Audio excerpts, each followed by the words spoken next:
Hello, my name is MD Akib, and today I'm presenting my project Flutter-based fitness platform and mobile applications. Looking at this schema, you can see the full app flow logging leads to the central health dashboard. From there, user can navigate to four main features: workout tracking, nutrition tracking, trainers coaching, and profile settings. Every subscreen has a back action that returns to the dashboard. And the dashboard is the hub of everything. So it sits the center of the app because every feature connects through it. It's this one hub architecture mirrors how real fitness app looks like in my fitness app and Fitbit are designed. The tech stack is Flutter with the for the front end, and we are using the provider package for state management. Now, now I'm opening this project.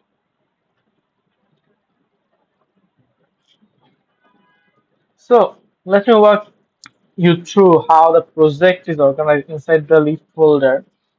You can see four main four main directions. One is models, another one is provider, and another is screens, and another one is utilities. Models. So models, these are pure data classes. They define the shape of they, sh- they define the shape of the data but contain zero business logic. For example, user model, exercise, meal, and trainer. Providers. This is where all business logic lives. Each provider extends change, fair, and manages the state for one feature. Auth provider for login, worker provider for stations, and nutrition provider for diet tracking, and trainer provider for marketplaces and screens. Now comes the part of screens. UI, the screen only holds the UI. They read from the providers using context, watch, and call provider methods on user actions, and they never contain business logic directly. It is just an app.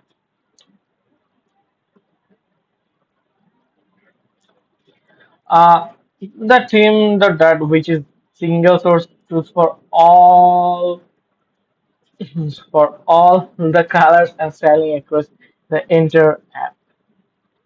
So now here comes the next part. Uh, I'm going to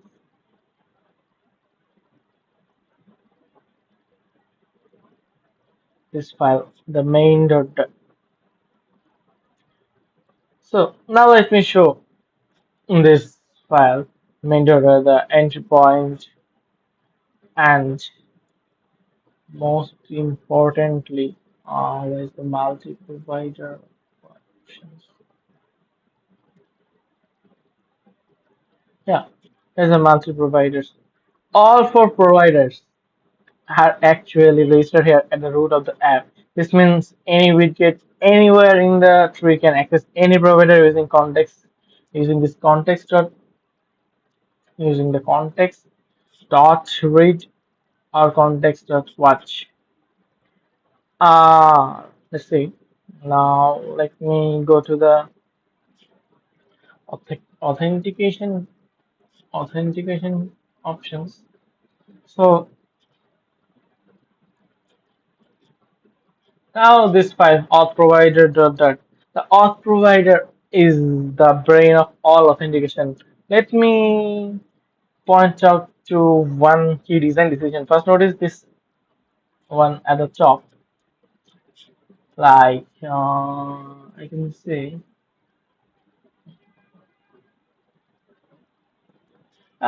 this one. Enum out in outsource, and this is the state machines. Instead of using a simple boolean flag, we have four distinct states. When the status is loading, the UI shows a spinner, and when error, the UI shows an error banner. This keeps the UI and logic completely deoccupied.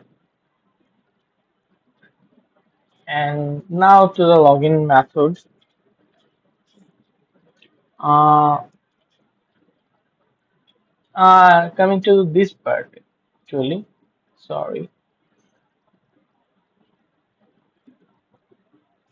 So the very first thing we do is set loading state and call notify listeners, and this immediately triggers a rebuild on any widget watching this provider. So the spinner appears on the screen before the API call even starts. There's the reactive programming.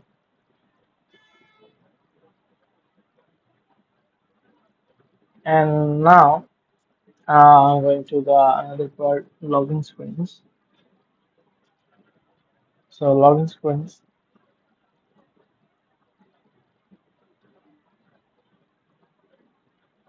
Let me say in the login screen, I can we can see this final form key equal global key form state. This key is the controller for entire form widget. When the user taps login, we call just one line. If form key are considered validate and return, this single line triggers this single line. This single line triggers the validator callback on every text form field in the form. Similarly, if any field returns an error string, it shows the error message under the field and the function returns early. The API call never happens. Clean and efficient. Uh, Now, let me go to the app. I already logged in this app and signed up for this.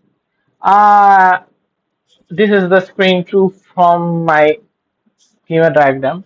The health dashboard. It is the first thing the user sees after logging, and it contains all the key health metrics and glance. So at the top we have a personalized greeting showing the user's name and their initials. Avatar circle, like this in this point, avatar circle, and below that the three metrics got steps, calories, and heart rate. Uh, the heart rate is highlighted in blue because it's the active metric matching our wireframe color designs.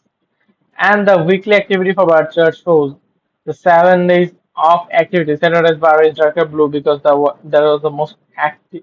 Saturday bar if and Saturday bar or any bar will be more colored dark if which day is more active. And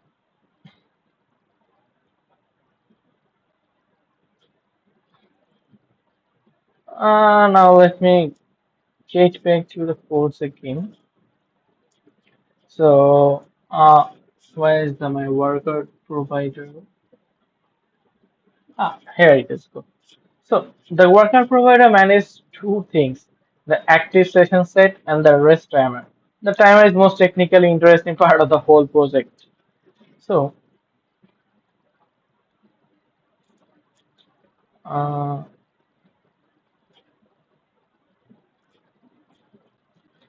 and when exercise is completed, we call start timer reset with 45 seconds. It's actually one. And time.periodic fast every second is trick department by one cause and notify listener, which triggers a UI reveal showing the new countdown and other things. And there is an option to manually skip. So when we can manually want to manually skip the rest time, and this function actually covers that part.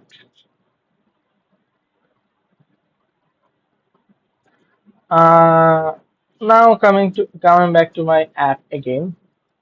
So when I'm coming here, I can start a session, and when I press this one means complete, and it gives me a rest time, and I can skip the rest time, and I can see my history So doing other exercises and things, and I can end session for the day, and it will give me a motivational message to. It was a great session, other things, and for the nutrition part, I can see it was come it actually from screen 4, that diet tracker. At top, you can color summary showing uh, how many I consumed and other things, and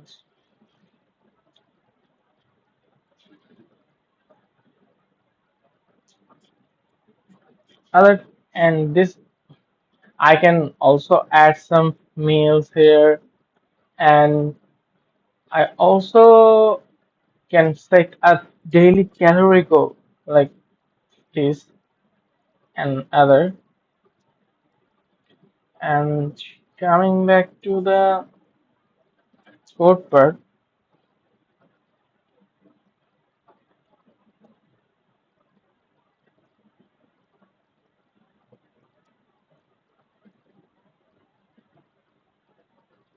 uh, coming back to the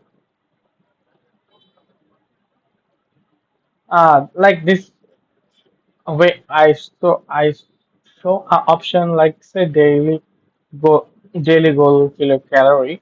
This this function covers that part and covers all the things to get that things. And for me- for adding a meal, this function like add feature what add meal entry meal async. This one also contains because meal is refers to an object inside the daily mounting issuing meal item strictly and calling the notifications enough for triggers a full UI update. The calories total, the progress bar, and direction all updates automatically. And now let me show you my screen 5, which is actually a trainers marketplace. This matches our part. Sorry. Yeah, here it is. So this matches our version exactly. We have a search bar at the top, filters, category filters, and some. I actually put some strength, cardio, HIIT, yoga, and other things. And like they are my dummy trainer at this point. And this one is like I can book him for him and other things, and I can pick a day. I use this timestamp. I cannot back in back day, and then I can pick a time. I made this clock sides, and now I can confirm my booking, and the trainer is confirmed. And here's the part. From my booking options, I can see if I my booking time, and I can cancel it even. So,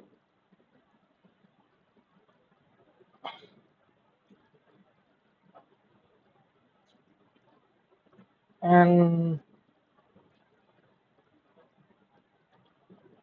all this part was, and I made this, and finally, there is my personalized dashboard options, and these are the options, and finally, there is a logout button for logging out. After pressing this, I can log out. Thank you for watching this, and I'm open for constructive criticisms. Thank you.